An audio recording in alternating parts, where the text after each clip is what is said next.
Ogni Media Vision. Hello viewers, I am Kumar Chamok. Welcome to Three Phase Academy. So in this lecture, we will try to conduct only the basic electrical circuit. So what is an electrical circuit? An electrical circuit is a combination of sources and loads. But there can be other components like transformer, transistor, capacitor, etc. So how many types of electrical circuits are there? If we consider in the direction of flowing current, there can be two types. One is AC current circuit, that means alternating current circuit, and the other one is DC current circuit, that means direct current circuit.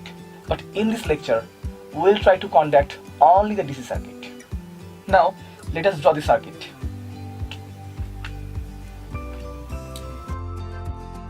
So we consider this as the source.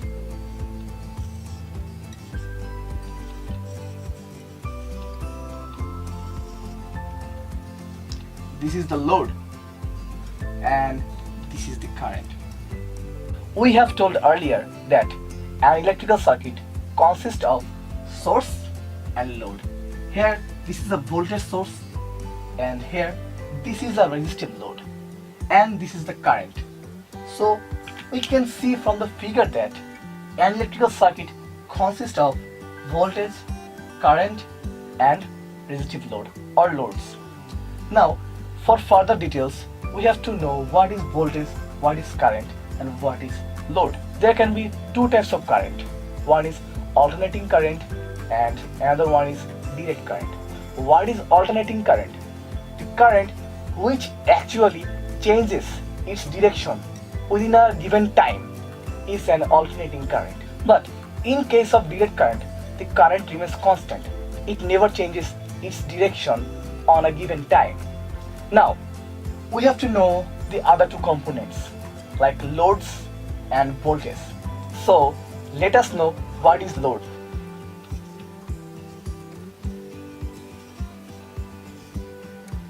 So, what is load? So, load is an electrical component which can convert power and may consume power. Actually, it consumes power. So, how load actually works? If we consider a lamp, so what happens? If we supply electrical power to the circuit where the lamp is connected, the lamp glows. That means the lamp is consuming power. We can also say that the lamp is converting the electrical energy to light energy.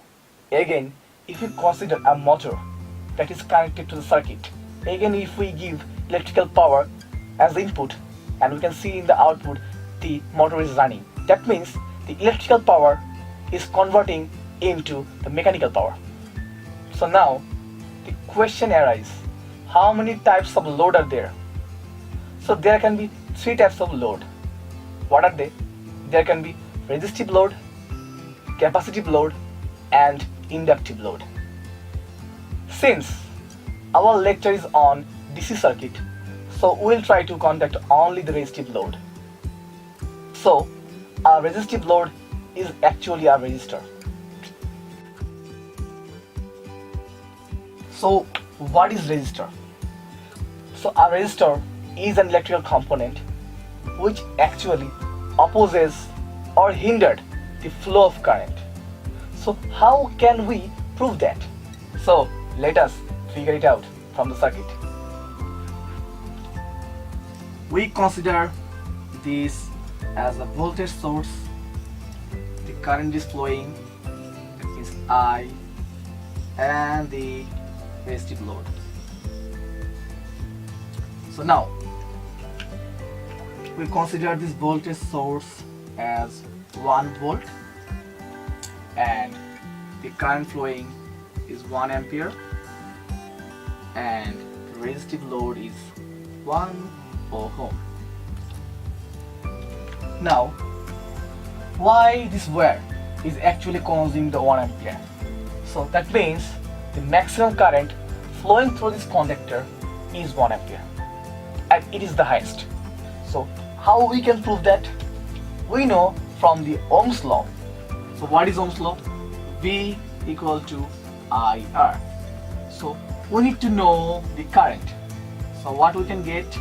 That means I equal to V by R. That means the voltage is 1 volt. 1 divided by 1, that means that is 1 ampere. That doesn't change. So how we can prove that resistor can actually hamper or opposes the current flow? If we increase the value like 10 ohm, so what we can get? We'll get the value 1 divided by 10. That means 0.1 ampere. So it is proved that resistor can decrease the flow of current when the value of the resistor increases. So where was we? Oh, so we are on the load.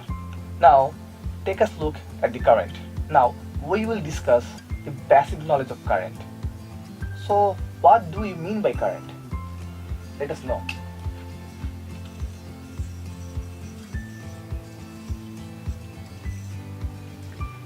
We know that current is denoted by I. So we can say that the amount of charge flowing through a conductor at a given time is current. By how? How we can write in the equation? We can see that I equal to Q by T. This means the total amount of charge and T for the total amount of time or a given time. Now the unit for Q means the charge is E minus 1 since the electron carries negative charge. For T, that is S, second. So what we get? We get E minus 1, that is negative charge. This is also can be called ampere. In short form, it is called amp. Now we'll try to discuss about voltage. So what is voltage? The voltage is the potential difference between the two ends or 2 points of a conductor.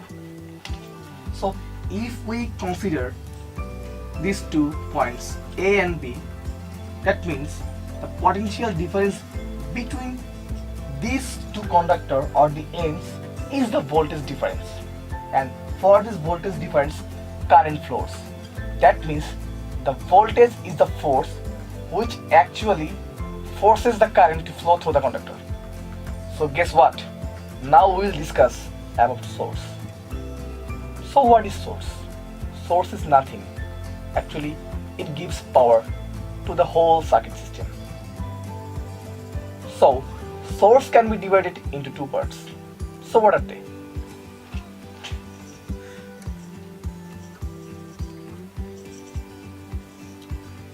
Source is divided into 2 parts.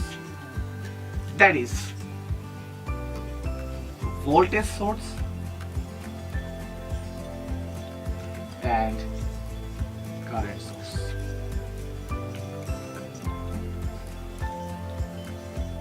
So what is voltage source? The voltage source is a type of source where the voltage remains constant. On the other hand, the current changes with respect to the changing of loads. Again, what is current source? In current source, the current remains constant, but the voltage varies with respect to the changing of loads. Many of you ask, the action of source is to deliver power, but why there is so being called current source and voltage source? We know in the voltage source, the voltage remains constant, but the current changes with respect to the changing of loads. And in current source, the current remains constant and the voltage changes with the changing of loads.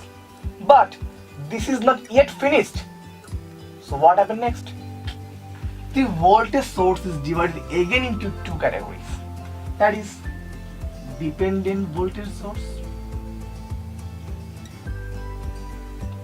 and independent voltage source.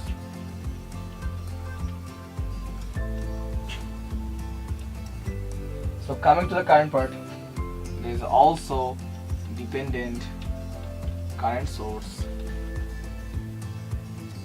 and also independent current source.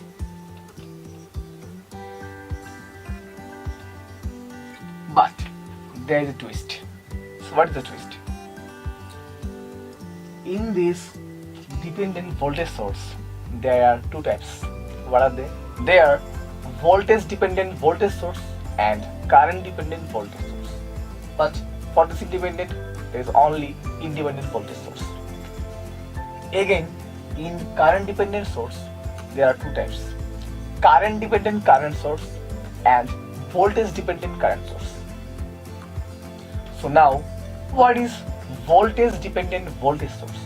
That means the voltage source which depends on the voltage.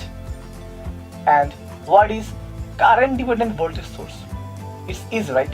The voltage which depends on the current. Now, what is current dependent current source? In current dependent current source, the current source depends on the current, and in the voltage dependent current source, the current source depends on the voltage. Now we will learn and also see all the symbols of all sources. Now we will try to discuss the common symbols that are used in source. So what are they?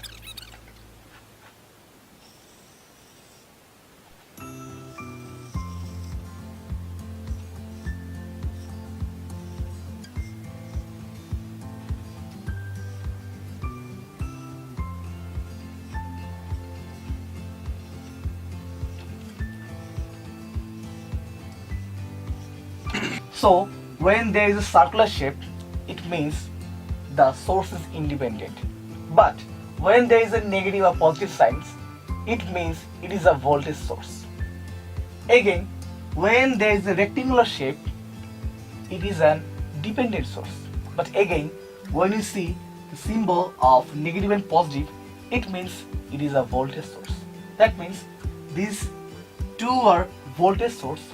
The first one is independent and second one is dependent. We can also write these symbols as this. So for this symbol, we can say this is a current independent source and this is a current dependent source. So viewers, that's it for today. We'll try to continue the basic electrical part 2 on the next episode. So if you have any queries about this video, please make sure you comment below and hit the like button if you like this video, and stay tuned and subscribe. Thank you.